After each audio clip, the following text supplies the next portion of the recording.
It is very misunderstood. It's probably the most stigmatised against disorder. In some sense, because it's about cognition, it's about perception, it's about belief, it's almost one of the most human disorders that exists. It's kind of at the core of being a human being. Because I didn't realise at the time that that sort of high and low was going to be for the rest of my life. Unbeknownst to me, I think I've been bipolar all my life. We're talking life and death issues here. We're not talking about some namby-pamby, can't get out of bed because he doesn't want to go out of bed, or whatever it might be. It's a little bit more serious than that. Yes, absolutely. They have an undercoat that they shed a lot. We're going to talk about postpartum psychosis, but we really need to find out what postpartum psychosis is like for a sufferer. Yeah. Now, you've been incredibly brave to agree to talk about it. So, can you tell me a little bit about your experience of an episode of postpartum psychosis? Yeah, absolutely, yeah. And when I had my first child, my daughter, I thought, everything would be fantastic, as everybody does with their first baby, and the pregnancy went very well. And when I came home, like a lot of mums, I spent a lot of time up in the night, trying to breastfeed and backwards and forwards, but I started to get more and more hyper, really, to the point where I knew it was not normal. A bit flatter than I have been over the course of the films. What normally happens is I go into these flat days, and they sometimes turn into bad days, and if you get a lot of bad days, i.e. more than say 21 days really not very well, it can lead into a suicide attempt.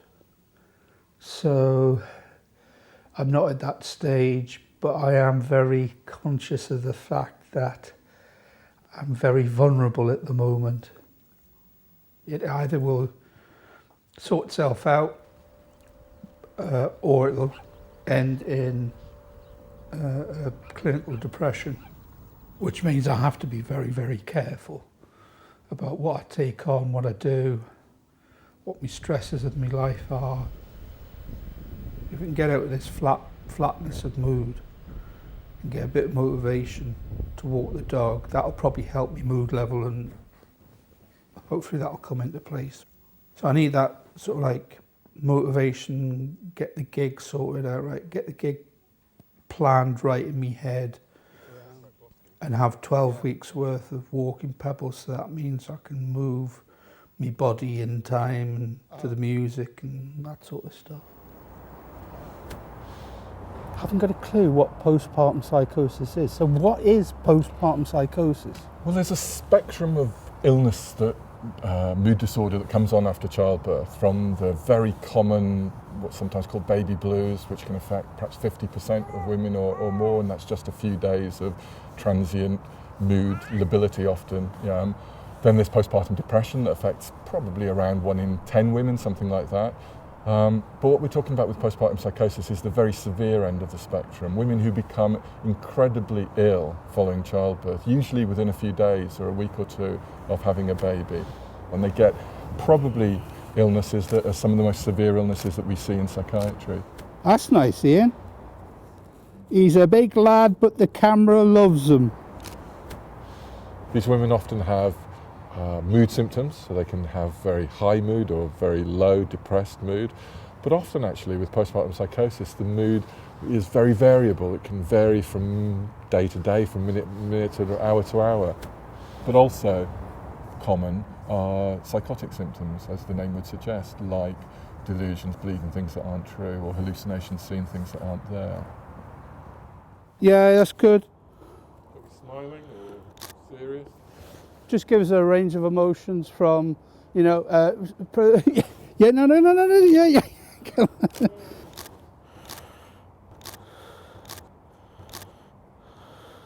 I had these slightly scary hallucinations where I remember my brother gave me this brown teddy bear for the baby, you know, as a present. And for some reason, we had very steep stairs in the house I was living in Tooting, and I just remember standing at the top of the stairs and seeing this, you know, the beady eyes of this teddy bear at the bottom of the stairs all the time. And I just kept sort of seeing it all over the place in strange places. And I think, in retrospect, I think, you know, maybe that was in some way my subconscious kind of warning me, you know, be careful, you could do something silly here. It's okay, I'm mentally ill and I'm under medication and I've got a full diagnosis, so whatever I say is because I'm ill. Oh, I'll tell you what, Ian, can we do some perspective shots in the seats? Okay. Can you still get that, Barry? We know that some women are particularly vulnerable. For women who've had a history of bipolar illness, their risk is something like 1 in 4 or 1 in 2 even. We know that women who have had 1 episode of postpartum psychosis are at incredibly high risks in future pregnancies. What we don't know is what it is about childbirth that's triggering off these episodes of illness. I mean, I would be sitting up in bed all night and I had to have the television on, the radio on, writing a novel, you know, going into the baby every 10 minutes. And because I have bipolar disorder and I already had a diagnosis of that previously, I knew, you know, something's wrong here. My head's getting in a bad place. I want to just probe a little bit further about what triggers postpartum psychosis. I think that's one of the big questions, and I think that actually question is what is driving the work that we're doing in this area across the universities in Cardiff and in Birmingham University. We have some ideas, you know. These episodes of illness come on at a very characteristic time after having a baby, usually within 2 or 3 days of having the baby. And that's a time where hormone levels such as estrogen and progesterone drop precipitously, drop many hundredfold from their very high levels they are in pregnancy. The other thing that giving birth involves pretty universally is disrupting sleep patterns, and that may be something that can, for some people with bipolar disorder, be a trigger for episodes of illness. There are genes that run in families that make some women more vulnerable to having episodes of illness at this time, and the genes that we're talking about maybe just nudge up or nudge down risk by a small amount. So the approach that we're taking is trying to find out what those genetic factors are, with the hope that they'll give us real clues about what causes the illness and what this trigger is. That's great.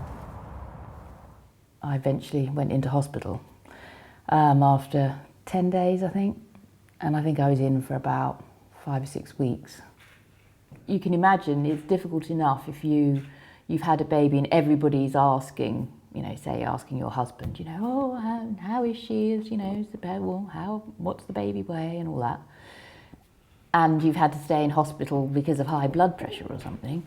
But if you say, oh, she's in the local psychiatric hospital and she's not coming home for 3 or 4 months, you know, it's very difficult. Devastating. And there's still, you know, a lot of stigma around. What I'm finding out by doing these films is there's like this umbrella term of mental ill health. So is it fair to say that there are overlaps, say, between schizophrenia and bipolar and postpartum psychosis, and it's, you know, it's just a matter of, you know, severity? I think that's an excellent question, Twink, and I agree. The labels that we have at the moment are our best guesses, and that's all they are. What we're definitely finding out is that when we look at the factors that we know are important, is that they tend to be shared across these diagnoses. So the big question, is postpartum curable? I think that may be the wrong way of putting it. How would you put it? Can we do a lot better in helping people live with this condition? I think we probably can. Can we alleviate many of the symptoms that people suffer with now? I think we probably will in the future. Can we develop treatments that have less side effects from the ones that that we've got at the moment? I think that's very plausible. Can we completely cure the illness? I don't know. I'm not so sure. When you're a psychiatrist, when you're dealing with mental health, you're dealing with the big questions of existence, really, big questions of us as human beings, you know, what it is to be, you know, a person. Ian Jones, thank you very much. Thank you, Twink. Killer. I told you he was good. We're putting the effort in, we're rehearsing, we're doing new material. Some days I feel very, very pressured, other days not so pressured. My imagination of the gig is way, way bigger than it's going to be. But the amount of emotional investment I'm putting into the 28th of March is what you would expect Oasis to be emotionally committing to at Nebworth. It's that huge a gig for me to go from being a recluse to doing an album and finally getting up on stage in front of some people. At this stage we don't have anything. We've only got ideals and ambitions.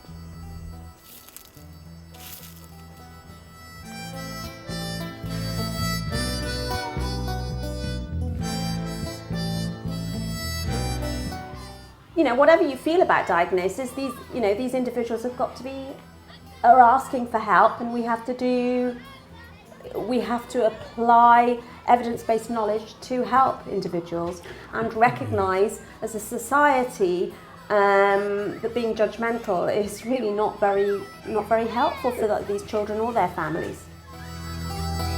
Please forgive me, right or wrong. But tonight and later this week, our science editor, Susan Watts, brings news of medical developments which promise a revolution in the way many mental illnesses are treated, and so literally may offer the promise of life over death. We don't know enough. We don't know enough about the brain. We don't know enough in research terms about bipolar. But I still want to continue doing the films. Please forgive me, right or wrong. Please forgive me, right or wrong. I can't live without you.